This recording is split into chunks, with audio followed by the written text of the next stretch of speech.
réaction, forcément content d'avoir engrangé une victoire supplémentaire. Après, ma réaction, elle est davantage sur notre semaine, celle qu'on a vécue avec le groupe, plus que sur le match lui-même. Parce que forcément, lundi, en voyant le genou d'Elliott Frock qui avait triplé de volume, on était inquiet. On sortait d'une victoire à l'arraché contre Cergy. Elliott avait plutôt bien tiré son épingle du jeu. Et on ne s'attendait pas du tout à ça.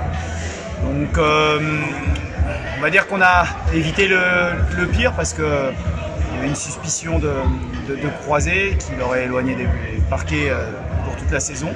Et finalement, ce n'est que, si je puis dire, cartilagineux. Donc il va se faire opérer lundi et on espère le retrouver. On ne va pas donner d'échéance. On verra comment il récupère, mais si j'en crois le staff médical, d'ici 6 semaines. Voilà. Donc plutôt cette semaine-là, avec cette pensée pour Elliott, bien évidemment. Et du coup, mettre en avant la réactivité du club, puisque Elliott, on savait qu'il y en aurait pour plus ou moins longtemps. On a eu confirmation de l'IRM mercredi. Et dès lundi, on s'est mis en quête d'un joker médical. Je me suis replongé dans le recrutement. Ce qu'il faut saluer, je pense, et mettre en avant, c'est toute la structure du Pays de Fougères Basket.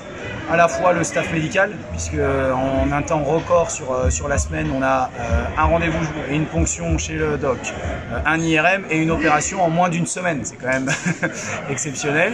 Voilà, donc tout le travail de Karl Chaori, du cabinet Kinéperf à Béton et du préparateur physique Benjamin Gobin, cette partie-là.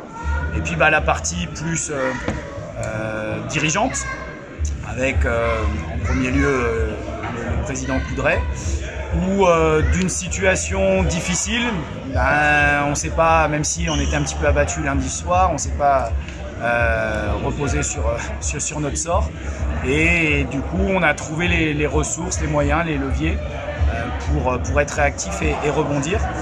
Et on est content de pouvoir accueillir Maxime Choplin parmi nous en tant que pigiste médical d'Elliott Frock dans un premier temps. Mais tout ça s'est fait en un temps record.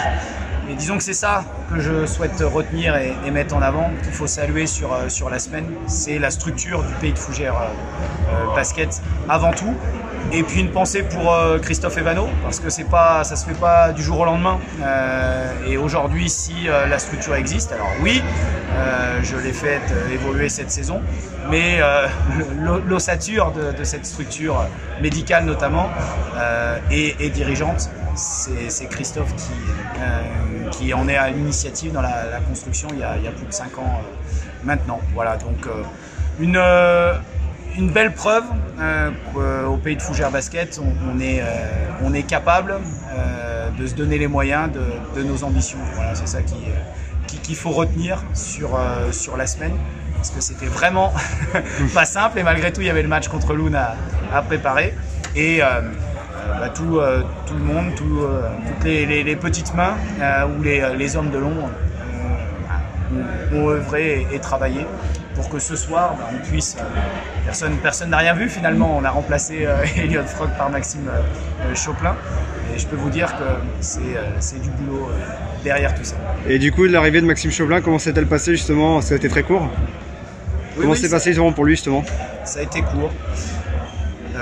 Comment ça s'est passé? Disons qu'il y a une opportunité, alors je ne crois pas en la chance, mais toujours est-il que sa compagne a trouvé du travail sur Rennes, qu'il était disponible sur le marché à la recherche davantage d'un projet en National 1, mais qui se posait quand même la question d'une reconversion sur un double projet, professionnel et puis National 2.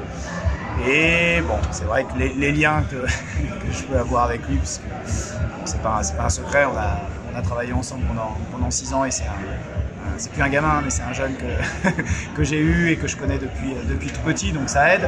Il connaît aussi certains gars, notamment Maxence Claveau, pour avoir joué avec lui à Tarbes. Donc c'est un concours de circonstances, voilà, mais c'est aussi à l'image de notre équipe cette saison, ce qu'on a construit, c'est une opportunité. Et puis après, Maxime a franchi le pas parce qu'il y avait la proximité et aussi parce que le Pays de Fougères Basket, comme je vous l'ai dit avant, oui, c'est un club de National 2 aujourd'hui, mais c'est surtout un club structuré et dans lequel il y a un réel projet. D'accord. Et du coup, comment aborder les prochains matchs? Après 3 victoires contre des grosses équipes, comment vous allez aborder ça du coup? De la même manière qu'on a abordé chaque match séparément. C'est-à-dire que chaque rencontre a son histoire. Donc c'est une nouvelle semaine. Oui, on est content d'avoir gagné ce soir. Demain, on est au repos, c'est dimanche, donc profitons, savourons. Et puis dès lundi, on se remettra au travail pour affronter en fin de semaine Amiens. Il n'y a pas de petites équipes dans cette poule. La preuve, je crois qu'ils ont gagné après prolongation à Cergy ce soir. Donc notre manière de fonctionner, elle est la même, peu importe l'adversaire. C'est on remet le couvert et chaque lundi, on se retrouve la tête à l'endroit et on se plonge uniquement dans le match du week-end suivant.